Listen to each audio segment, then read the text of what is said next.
Bonjour. Je vais maintenant vous parler des fonctions et des méthodes dans Python et vous présenter certaines des plus communes.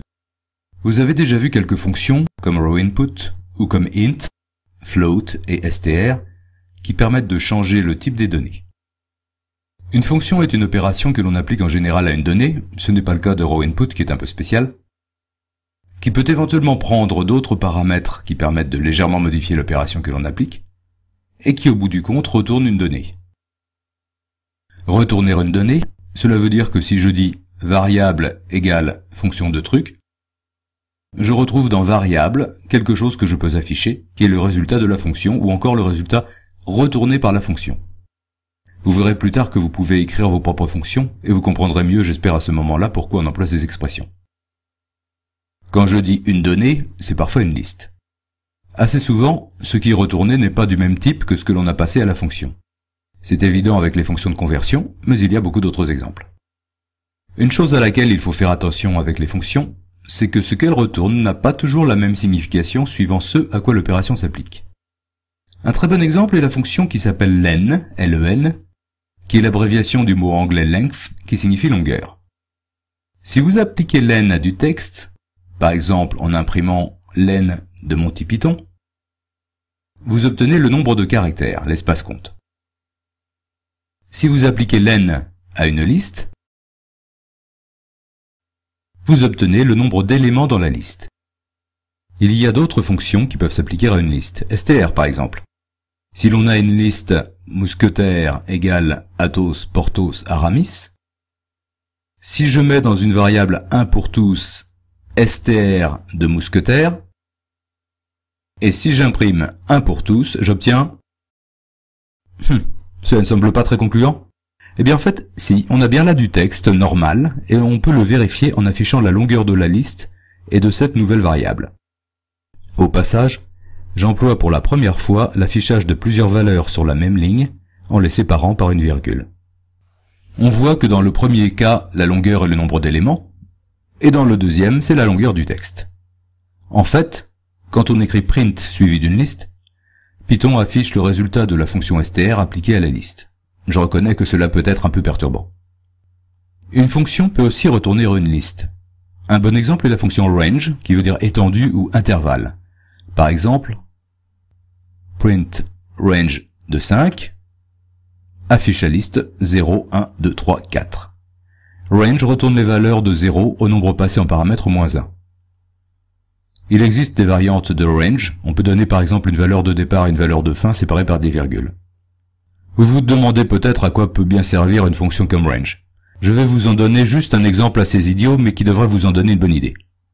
Supposez que dans un programme, vous souhaitiez effectuer un traitement un certain nombre de fois. Je vais affecter ce nombre de fois dans une variable, il pourrait être lu avec rowInput. Je mets donc 3 dans ma variable compte et je dis for x in range de compte. Je suis décalé, je vais exécuter mon print dans la boucle. Je passe à la ligne, je repasse à la ligne une seconde fois et mon programme s'exécute en imprimant 3 fois hip. Je me sens un peu obligé de taper cela. Voilà juste quelques fonctions, en plus des fonctions de conversion que nous avons déjà vues. Mais j'ai parlé au début de fonctions et de méthodes. Qu'est-ce donc qu'une méthode? Dans le contexte Python, une méthode n'est pas une manière réfléchie de procéder. Cela n'a rien à voir avec le discours de la méthode de ce bon vieux Descartes. Au revoir Descartes. En fait, une méthode ressemble beaucoup à une fonction, mais avec d'une part des différences assez subtiles d'application, et d'autre part de grosses différences dans l'écriture. Commençons par les différences subtiles. Nous avons vu qu'une fonction comme int pouvait s'appliquer aussi bien à des valeurs décimales dont elle prend la valeur entière, qu'à des chiffres sous forme de texte qu'elle transforme en nombres sur lesquels on peut faire des calculs. Nous avons vu aussi que si on l'applique à du texte qui représente un nombre décimal, on a une erreur, ce qui peut ne pas sembler très logique. Nous venons de voir que len s'applique à une liste ou à du texte, avec des nombres on a une erreur, et que les résultats obtenus n'ont rien à voir. Avec les méthodes c'est différent. Une méthode est beaucoup plus attachée que les fonctions à un type particulier de variable. Il y a des méthodes, principalement, pour le texte et pour les listes parmi les objets que nous avons vus jusqu'à présent. Les méthodes pour le texte n'ont rien à voir avec les méthodes pour les listes. Et si beaucoup de méthodes retournent une valeur, ce n'est pas le cas de toutes. Certaines méthodes font des choses, mais sans retourner un résultat. Vous comprendrez tout de suite mieux quand je vous donnerai des exemples. La différence la plus visible entre fonction et méthode, c'est la manière dont on les tape dans un programme. Pour appeler une fonction, on l'a vu, on tape son nom et des paramètres entre parenthèses. Pour appeler une méthode, on dit en général plutôt invoquer une méthode, ça fait plus chic. On tape le nom de la variable, un point, puis comme si c'était une fonction, le nom et les paramètres entre parenthèses, ou parfois simplement des parenthèses. Par convention, la méthode s'applique à la variable à laquelle elle est attachée par un point. Je vais commencer par vous donner quelques exemples utiles avec du texte. Je garde les méthodes de liste pour la prochaine pitonnerie. Un des principaux soucis que l'on a en informatique, c'est l'utilisateur du programme. On ne peut jamais être certain de ce qu'il va entrer, et il faut toujours essayer de normaliser ce qu'il tape pour pouvoir traiter les données plus facilement. Je vais ici affecter directement du texte à des variables, mais dans un vrai programme, cela aurait plutôt été fait par OInput. Mettons Napoléon tout en minuscule dans la variable nom. Si je veux afficher nom tout en majuscule, je lui applique la méthode upper. Pour tout mettre en minuscule et la première lettre en majuscule, j'utilise capitalize. Changeons de nom et mettons Louis-Philippe, entré par un utilisateur légèrement perturbé. Pour tout mettre en minuscule, l'inverse de upper en quelque sorte est la méthode lower. Je peux essayer d'appliquer la méthode capitalize aussi, mais là j'ai un problème. Il n'y a que la toute première lettre qui soit mise en majuscule.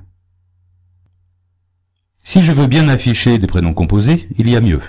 Il y a la méthode title, qui veut dire titre, ainsi nommée parce qu'il est fréquent dans les livres américains de coller une majuscule à tous les mots d'un titre. Title met en majuscule toute lettre qui n'en suit pas une autre, et en minuscule toute lettre qui suit une autre lettre. Voilà maintenant une méthode très utile.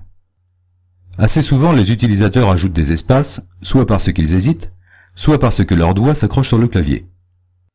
Je simule cela en tapant « Oups, j'ai tapé plein de blanc » et j'en mets aussi à la fin. J'affiche entre crochets pour que l'on voit bien qu'il y a des espaces dans ma variable. Même si vous n'avez que des connaissances très rudimentaires de l'anglais, je suis à peu près certain que le verbe strip, qui veut dire enlever ou déshabiller, vous est vaguement familier. Avec Python, la méthode strip enlève les espaces au début et à la fin d'un texte. Nous pouvons le vérifier tout de suite.